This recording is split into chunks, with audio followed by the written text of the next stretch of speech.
Boone and Crockett Club presents Terrified by Peter C. Knagge, 19th Big Game Awards Program.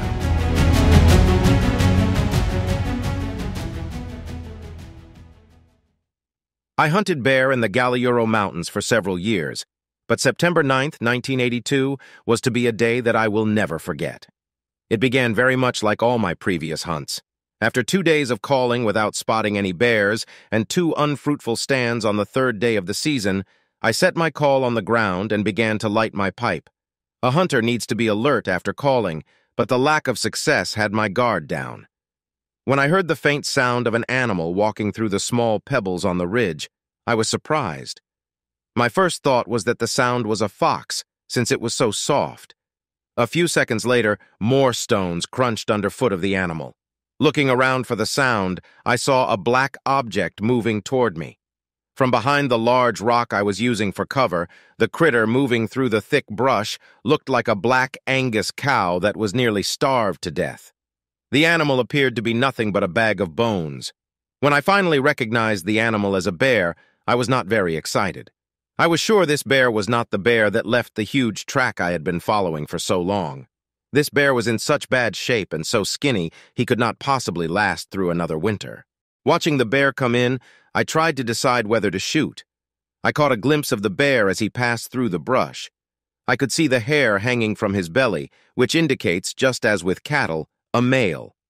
I knew that a boar was necessary to make the 22-inch official score that I wanted. I had called in at least 30 bears, most of them sows and cubs and a few small boars.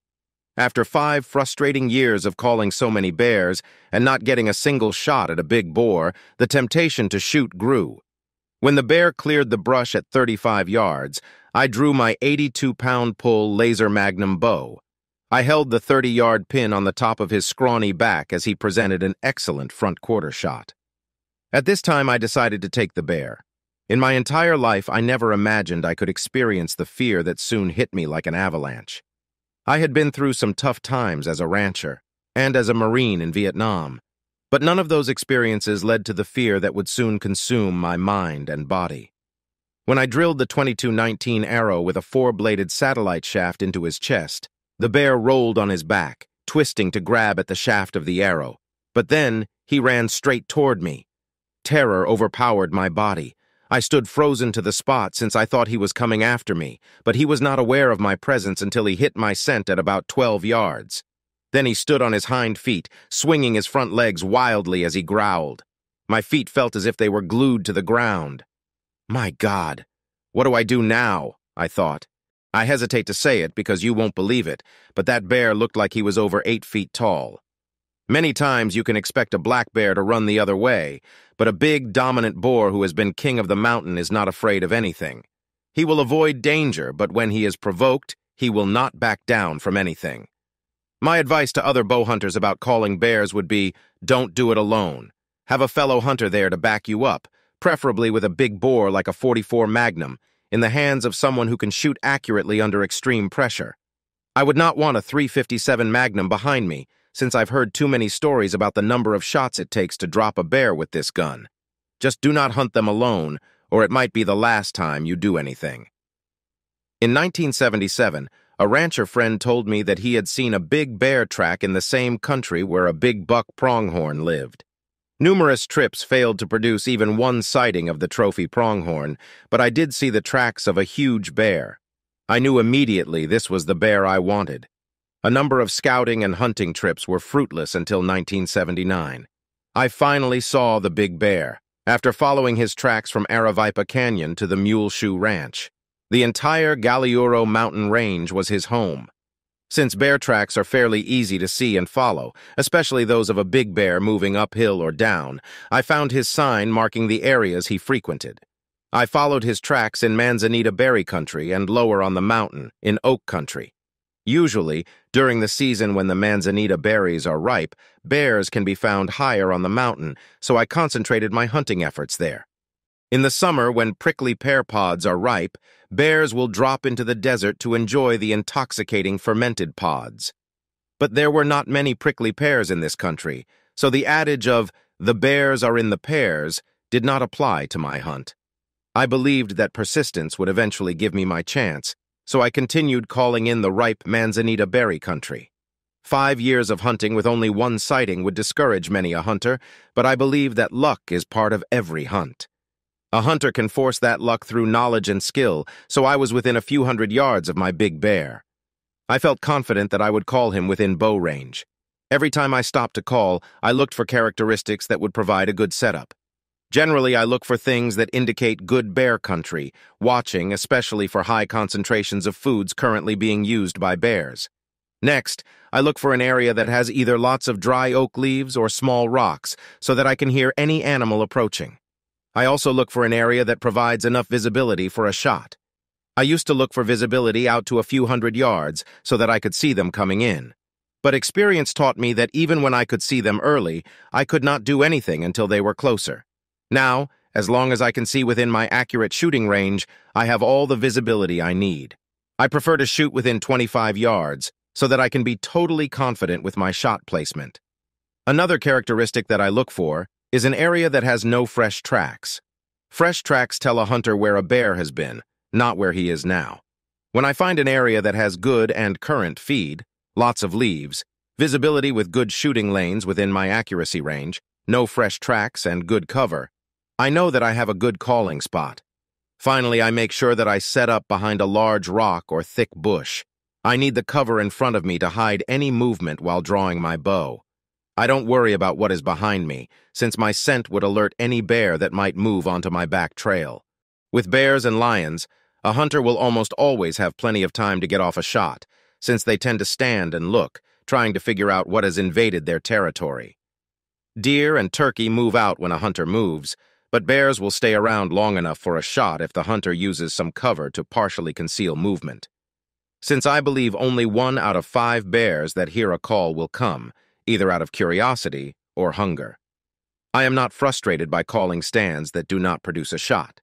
I also believe that a bear that hears a call from a long distance is less likely to respond, so I do not call loudly.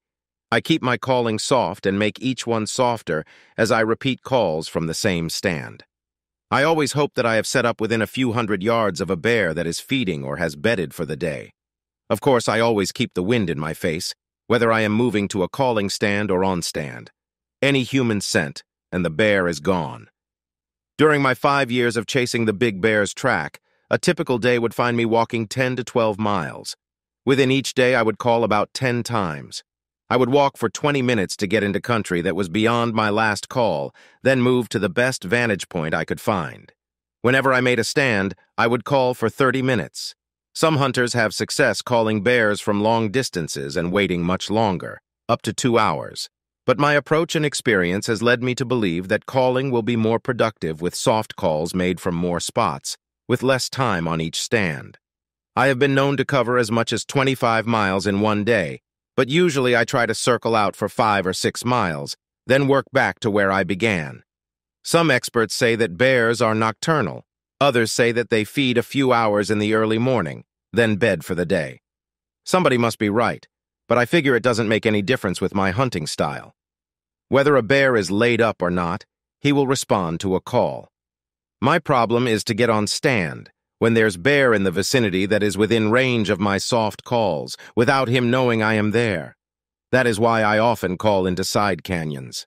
Once on stand, I will normally call from 30 to 45 seconds, wait for 10 minutes and call again, softer, for about 30 seconds. I then wait another 10 minutes, then repeat the cycle using a jackrabbit single reed call. I do not think the sound made by the caller is that critical. A variety of sounds and calls have successfully called in bears. I imagine a few bears have been collected by chance where someone stumbles blindly into a bear. To me, that is not bear hunting.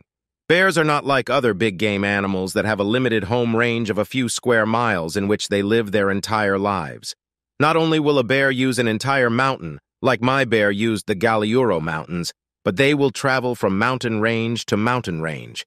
Consequently, a bear hunter has to be willing and able to cover ground, especially if he is pursuing one particular bear like I was. On that eventful day in 1982, when my big bear finally responded to my call, my persistence paid off. The fear still haunts, and the details of that day linger. As he charged, it was little relief when I saw the red, bloody froth gushing from his mouth. As he came closer, all I could think was, "Get your knife. You've got a fight on your hands." I knew this bear was bigger than I first thought, but I was not excited yet, only terrified. I knew that I could not outrun his 35-mile-an-hour speed. I knew climbing a tree was out of the question since the tallest one around was a 6-foot juniper. Anyway, I figured climbing a 6-foot tree would put my belt buckle right at his nose. I wanted no part of that, so I stood my ground thinking, now why did I do this? As he advanced on his hind legs, closing the last 12 yards, his growls contained a few gurgles.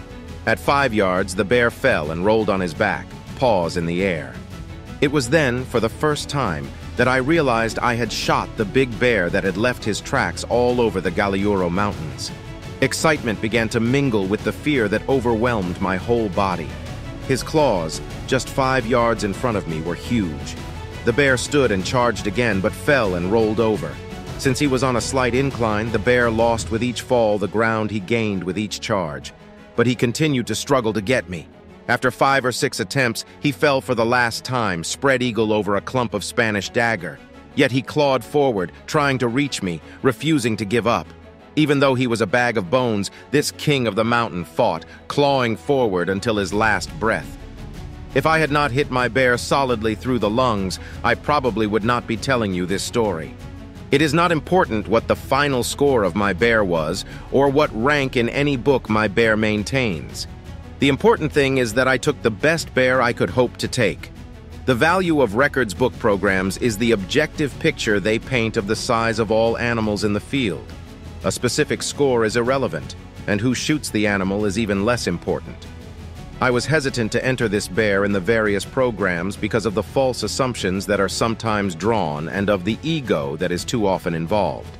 I sometimes wish the trophy books did not list the hunter's name. Yet I finally decided that the animal deserved his place in the books, and the validity of the listings would be more accurate if all trophy animals were listed including my bear. Only then will a true picture be painted of what size a big bear can and does obtain, making accurate comparisons possible. Thank you for listening, and if you enjoy content like this, please share it with a friend. And as always, thank you for supporting the Boone and Crockett Club.